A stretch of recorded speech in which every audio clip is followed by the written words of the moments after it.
Magkakabit tayo ng LED light. Ito po yung LED light. Simple lang ito. 5 meters to. Sabi ng may-ari, ito daw ang ilaw dito sa loob ng van niya.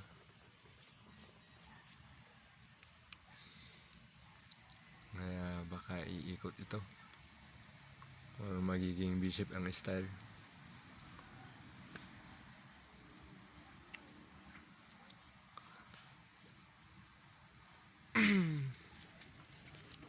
Madali lang ito, sundan mo lang itong kulay niya. Red, automatic. Positive. Black, automatic. Negative. Pero kung ang paglalagyan natin ay ganito,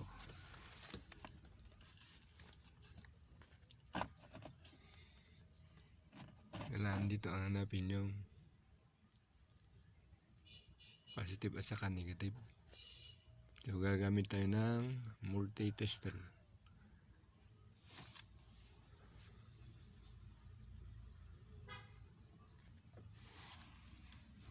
So gawin natin.